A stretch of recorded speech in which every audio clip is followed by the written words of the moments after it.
Aujourd'hui, nous, on a fait un dialogue communautaire au niveau de la structure de ADEAN.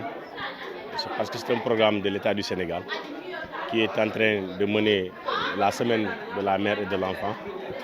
Nous aussi, nous avons jugé utile et nécessaire, venant du district, d'organiser ce dialogue communautaire aujourd'hui ici à ADEAN.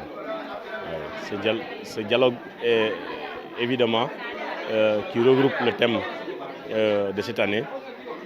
Si vous faites le constat, vous allez voir que il y a beaucoup de femmes qui sont là, mais également la présence des jeunes qui est là, des hommes qui sont aussi présents. C'est ce qui fait qu'aujourd'hui on a débattu sur quelques thèmes, en l'occurrence les consultations prénatales, les accouchements à domicile, la vaccination des enfants, la vaccination de routine de 0 à 15 mois, mais également la vaccination contre le cancer du col de l'utérus. Les objectifs, c'est d'amener les populations à mieux connaître le rôle, l'importance de la vaccination, mais également la prise de conscience des dangers qui s'y trouvent si un enfant ne se fait pas vacciner. Parce qu'on a fait le constat, on est en train de faire des sensibilisations, des causeries, des visites à domicile, mais jusqu'à présent, il y a des lacunes. Raison pour laquelle, avec ce dialogue-là, je pense que cette fois-ci, on a essayé de toucher tout le monde.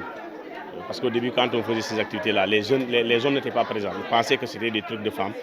Mais cette fois-ci, vous avez fait le constat, le maire était là, les imams ratibs sont là, les chefs de village, les délégués de quartier, tout le monde était là, pour au moins qu'on puisse atteindre le maximum de la population, pour qu'ils puissent savoir que ça, c'est quelque chose de plus important que tout ce qu'ils pensent. Quand on vaccine son enfant, quand on fait la consultation prénatale, on évite les accouchements à domicile, on sait qu'à 90%, l'objectif est atteint. Et c'est ce qui a fait que ce qu'ils ne avaient pas compris aujourd'hui, les gens ont compris.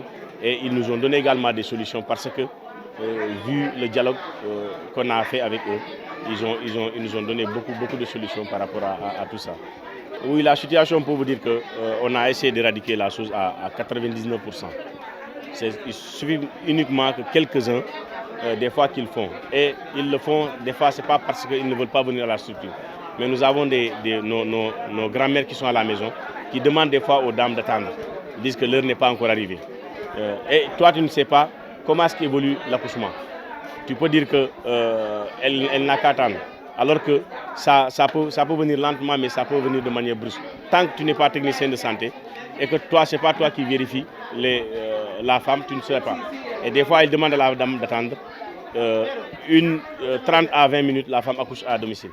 Et des fois, quand elles viennent, tu demandes, ils ne te disent pas. Après, tu interroges la femme, tu dis que, et pourtant, je voulais venir, c'est la grand-mère qui m'a demandé d'attendre. On peut avoir ça dans nos structures sanitaires, 2 à 3 dans l'année, ou bien 1 à 2 personnes. Mais honnêtement, ça a diminué. Maintenant, on ne veut plus avoir ces cas-là. La raison pour laquelle on a appelé tout le monde. Parce que les dangers, quand quelqu'un accouche à domicile et qu'elle perd du sang, avant d'arriver à la structure, la personne peut mourir. Et là, nous, on ne le souhaite pas. On ne souhaite pas entendre ça quelque part, ni dans nos structures. Si on n'appelle pas les populations, ils ne seront pas. Maintenant, toutes ces personnes qui sont là aujourd'hui, une centaine de personnes, ces dernières-là seront nos relais dans le village.